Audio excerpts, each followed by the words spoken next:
1 week season. Guys, today Hilow is wondering, can you fade CMC and Puka this weekend? Today he is building a lineup with what he likes to call maximum leverage, all that coming up and more. And with that, guys, he is Hilow. I am Cheeseman, your host, and we welcome you in to the DFS Lab, presented by 1 week season. And today is Tuesday, October 7th. Guys, if you could give the video a like, subscribe to the channel, we would love that. As you guys know, we're building a lineup looking ahead to week 6. Hopefully I got that right. I've been screwing up the weeks lately. That's it. And we are ready to dive in. Hilow, how you doing, man? Good, dude. Week 6, like you mentioned, holy smokes. The season just flying by as it typically does. We get so busy, but there's a lot of interesting trends in the league that we can begin to start picking out. Week 5 was really the first week where I relied a little bit heavier on like trends, on metrics, on kind of who these teams have shown us to be. It was a little bit more tape heavy through the first 4 weeks of the season. So we're firmly in, like we have established trends, we have metrics that we can use. So it's a fun time of year to kind of pick those things out before the field is really catching up.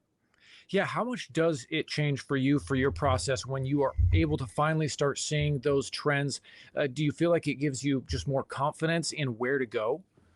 I think so. And one of the things that we do at 1 week season that I think is a little bit different than other places around the industry is we blend the advanced metrics with the tape and the knowing football. And like it's not even knowing football. It's more of like identifying how the teams are likely to approach the spot. So putting ourselves like in the coach's shoes and trying to figure out like, how are these guys likely to attack here? And now we bring in the advanced metrics and the trends and stuff and kind of balance those off of what we're seeing on the tape and how these teams, what we're getting out of coaching staffs from pressers and how teams are, situational tendencies, stuff like that. So it's this big puzzle, and it's not fair to say like we weight metrics or data this certain way and we weight what we're seeing on film this certain percentage. It's just kind of this big picture mentality. Beyond that, now we start bringing in like the game theory and like what the field is doing and how do we leverage that. And that is where I think the biggest growth as a DFS player will come. Absolutely, man. And with that, let me jump into DraftKings here as we kind of set this one up. You want to go with like the spy this week? Yeah, let's do the spy again, man. Let's just keep crushing this single entry stuff. The spy and the end zone. What is the $50 one? I forget what it is. Red zone. I think red zone. The red zone. They're similar fields. Similar approaches here. Yes, absolutely. I mean, you look at this slate. Obviously the highest total game right now is the Dallas-Carolina game. Of course, the Cowboys, they just seem to be kind of at the top of our list lately, just because of their, apparent lack of defense. Even though they played pretty well, it seemed that first, the first 3 quarters against the Jets, and then the Jets, they ended up hitting more or less because of garbage time, which was a little crazy. But yeah, Dallas at the top. You got a couple other games that are higher totals, but kind of overview-wise, what are you seeing so far in this one? Yeah, first of all, the Cowboys kind of going back into off shell and allowing the Jets to put up the points that they did in the fourth quarter was kind of maddening to me, because as a single entry player, knowing where the leverage was, I complete faded Justin Fields last week. Yeah, so that was a little bit sickening to me. I had a roster that put up 205 points and was never in contention to threaten because Justin Fields kind of did what he did. So it kind of brought like the rising tide lifted all the ships. So we were really sitting pretty when Fields, when I had my Stroud stack, when Fields was stuck at 7 points. And then standard ends up at 25 because that's just what he does. But yeah, that was kind of maddening. But yeah, this Cowboys team is the team I think we need to be targeting, like even more so than the Dolphins, even more so than the Bengals. The Bengals are playing heavy rates of zone. They're playing off coverage. They're forcing teams to march the field. They've given up the second fewest fantasy points on deep passing this season. So we can continue to attack them, and we are, but this Dallas team, they are giving up explosives. They are generating explosives on offense. They are scoring points. They're giving up points. Like, this team The only team that I think rivaled the Cowboys in like teams we should be targeting was the Ravens. But now that's a little bit of a different picture with the injury to Lamar Jackson. So, I mean, Ravens were top 3 in points scored per game. They were dead last in points allowed per game. The Cowboys were top 3 in points scored per game. They are bottom 3 in points allowed per game. So those are the two teams that are really sticking out to me as like spots we need to attack. And we're going to attack that on this build. So we're going to start with Bryce Young. Love it, dude. All right, yeah, Bryce Young against the Cowboys. Start with him. Now, Bryce has multiple paths to hitting. And if we kind of look at the state of this slate, like we always want to be thinking about like, where are the points coming from? And it's not just like where our players' points are coming from, but like the entirety of the slate. And we look at the quarterback position on the slate. Lamar Jackson is injured. He's highly likely to miss this week with them on bye next week. Just let him get right and then come back. And then we don't have Josh Allen. We don't have Jalen Hurts. We don't have Jaden Daniels. We don't have Josh Allen. We don't have all these top tier quarterbacks that we're targeting. The top pay up option at quarterback is Baker Mayfield. And like great play, but like we're not used to seeing a slate like this where like and Joe Burrow, we can add to the list being injured. All 5 of the top quarterbacks per preseason ADP are like off this slate. So when that happens, it means that there are fewer guys at the top that have to fail for some of these cheaper options to like pay off really heavily. Like if Bryce Young puts up 25 DK points at a 4.8 salary, like that's much more meaningful on a slate like this, as opposed to if we had all 5 of the top quarterbacks on the slate. It's a little bit more likely, or much more likely, we should say, that a quarterback puts up like 33, 35. And now that 25-point score from a cheap quarterback doesn't mean as much if somebody's out there putting up 33, 35 points. So, the state of the slate is such that we kind of have the liberty a little bit to dig down here. And Bryce Young, not a great quarterback. Like I was saying all off season, I didn't believe his like second half of the season last year. But he does bring a little bit of rushing upside. He is capable of scoring a rushing touchdown. And in this matchup, like he does have the upside here. And we should say there's a little bit of leverage built in here too, because we have the narrative with Rico Dowdle returning to Dallas. Played for the Cowboys last season, just put up over 200 yards on the ground against the Dolphins. So the ownership's probably going to flow to Rico, right? And we were on him last week. We played him. I think on Friday I was not on him. By Saturday he was a lock button for me. I think on the searching. What kind of changed your? How did you come around to him? The expected volume. It was the big piece for me. Yeah. I started off thinking like, oh, this is just a backup dude stepping into a 1A type role. But then I really started digging into like who Trevor Etienne was and the comments surrounding him by Dave Canales this offseason. They're not really a big fan of Trevor Etienne. So that led me to think like, okay, he's probably a lock button to see 22 opportunities with upside for more. And that ended up happening. Yeah. And then I mean, obviously you could not have predicted him having 2 50+ yard runs, but man, that was, at that point, it doesn't matter. Like at 4.3 for 22 to 25 opportunities, you're just putting that on your roster. Yeah. But as you were saying, it's like Bryce Young, you feel like he is leverage off of the Rico Dowdle narrative potentially here. Yeah, 100%. And the only way that Bryce Young is hitting 25 fantasy points is if Tet McMillan is doing some heavy lifting. So we'll throw Tet in here as well. He's a little bit pricier now. His price has come up to $6K, but when combined with Bryce Young, you're getting an average of $5,400 per player. So that's completely palatable. Absolutely. We will make this a game stack. We will bring it back with Jake Ferguson, who, for those that were paying attention last week, I kept shouting this out. Like, Jake Ferguson without CeeDee Lamb this season is 20% greater than Trey McBride. And Trey McBride is the tight end 2 on the season. So like that, the role has just been that good. I think the field was a little bit slow to come around fully on Jake Ferguson because 2 weeks ago, he scored his first touchdown since week 13 of 2023. So he went the entirety of 2024 season without scoring. And then we see he punches in two. But we're going to go back to the well here with Jake Ferguson in a game that we want to be attacking in our primary stack, and just maneuver around that. I love it. Now, I want to just quickly touch on, because you did mention, or we kind of mentioned at the beginning, I'm sure you'll be getting to this, but like, do you feel like CMC and Puka are going to be a big decision point this week? Yes, and rightly so. Like CMC is averaging, let me get the exact amount. He's averaging 27.1 expected fantasy points per game. The next closest running back is Jonathan Taylor at 22.2. And then beyond that, Josh Jacobs is third with 18.4. So we're looking at, he is expected to score 50% more fantasy points than the RB3 overall on the season right now, which is absurd.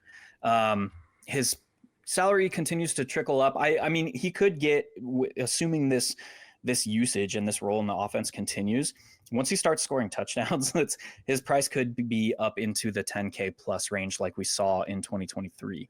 Yeah. It's coming. But like that, this isn't to say like Jonathan Taylor is not a great play. CMC is not a great play. Puka Nacua is not a great play. Conversely, on the other side for wide receiver, Puka handily leads the league in expected fantasy points per game. This is simply to say this is a spot where we can say with a high degree of certainty that at least one of those names is going to be on a vast majority of rosters in play this week. Yeah. And that's going to trickle down, and kind of, because all of them are priced up, it's going to trickle down as far as salary allocation goes, where the field is expected to spend their salary, a bunch of different things that we need to be thinking about. Obviously, this is Tuesday. We're not into that area of the process yet. Like, those are Friday, Saturday thoughts. Right. And that's why it is so important to like tune into Searching for Ceiling, or like follow along an Inner Circle and catch my end around, which is the game theory thoughts that pops on Saturday, or tune into the Slate podcast that happens Saturday. Those are where we get those thoughts really out. Yep. Searching for Ceiling, noon Eastern on Fridays, correct? And then the Slate podcast as part of the Inner Circle 1 week season. That is Saturday Saturday morning if you're listening to it in the Discord, or the recording comes out Saturday afternoon. Right. Okay. So with that in mind, we have our primary stack. We want to be leveraged against CMC and Puka, and we're going to do both of that on this roster. We'll start with Puka. And against this Baltimore Ravens team, who again is just like, that's why I was on the Houston Texans so heavily last week. I mean, CJ Stroud came in at like 2% in some of the high dollar stuff. Whereas like Justin Fields was like 40% in some of the high dollar stuff. It was maddening. Anyway. Yeah. So we have this Ravens team that had 9 of 11 defensive starters out. They're starting offensive tackle out. Patrick Ricard is still out. Lamar Jackson was out. I would expect Lamar Jackson to remain out. There's potential for guys like Kyle Hamilton to come back this week. But again, with like their bye week and their season sinking, I don't know how much they push these dudes. So we want to be targeting the Rams. We want to be targeting Puka, but we're not going to on this roster. So we're going to throw Kyren in. Exactly. Just with the leverage of kind of like the if-then statement. Yeah. So like if Puka fails to put the slate out of reach and score 35, 40 fantasy points, it's probably because a lack of touchdowns, and Kyren is the clearest spot to capture those touchdowns. Yep. So like if Puka fails, then Kyren is likeliest to be the beneficiary. Yeah. Absolutely. Continuing that discussion, we will throw Jauan Jennings in. Now, this is a guy that he's not going to pop on anything because he's missed 3 games this season. CMC is going to soak up a bulk of the projections early in the week. He's questionable after missing last week. They played on Thursday, and both Ricky Pearsall and Jauan Jennings missed, in addition to quarterback Brock Purdy. So this is simply saying we're building on Tuesday. We're thinking about leverage. If Jauan Jennings is active, and we don't expect George Kittle to come back this week, we've seen Jauan Jennings be the primary target in this offense without George Kittle on the field. When we can say George Kittle and Brandon Ayuk. So this is simply saying he's priced down at $4,800. He's cheaper than Ricky Pearsall. And We saw him in his only like really healthy game this season see 10 targets. This is just a spot against a pass funnel defense in the Tampa Bay Buccaneers where we can just say, hey, if Juwan Jennings sees 10 targets, he's a screaming value in this matchup at 4,800. Yeah, love that. And it still does seem that teams tend to just throw a lot against Tampa Bay. I mean, I don't know dude, if Vita Vea is just a immovable mountain in the center there. Yeah. The teams just can't run on the Bucs, dude, and we've seen it time and time again. Yeah. In that same game, since the Buccaneers have an injury at running back, since they are a pass funnel defense, we should expect them to be attacking through the air here. So we'll throw in Emeka Egbuka into a skinny correlation here with Juwan Jennings. Dude, so I like the game environment. This guy is a stud. Dude, he is the biggest hit for best ball so far. Yeah? Did you have a high percentage of him? I did. I didn't start. So I did like half of my best ball drafts really, really early in the offseason. And I didn't have Emeka Egbuka a lot in that. Yeah. And then I just realized like, dude, he is set up so well. And I think I got my exposure up to like 24% in the second half of my roster, my draft. So I was clicking his name a lot in the second half of the offseason. Love that, dude. Love that. So we mentioned the Bengals. We mentioned how they are not allowing deep passing. They're forcing teams to march the field, but they're still giving up a ton of points. So to me, that just screams Josh Jacobs. This could be another Josh Jacobs breakout week here. We talked about expected fantasy points per game earlier at the running back position. Josh Jacobs ranks third in the league behind only CMC and Jonathan Taylor in expected fantasy points per game. So heavy red zone role, heavily involved in the offense. They don't really have like a viable change of pace type back. So he's kind of just seeing this massive workhorse role. So at 7,300, he's a fairly significant value against a Bengals team that is allowing the most fantasy points per game to the running back position this year. I love that playing quietly, dude. He's had 9 and 4 targets the last 2 weeks. Yeah. Obviously with Jaden Reed out, they're kind of having to shift some things around. Matthew Golden is getting a little bit of those like fantasy smoothing targets, but he's primarily like a downfield guy in this offense. And when he's getting short targets, bulk of them are behind the line of scrimmage. So we don't really like Golden here. The other player on the Packers that I'm really interested in this week is Tucker Kraft.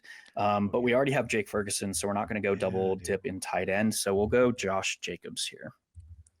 Yeah, man.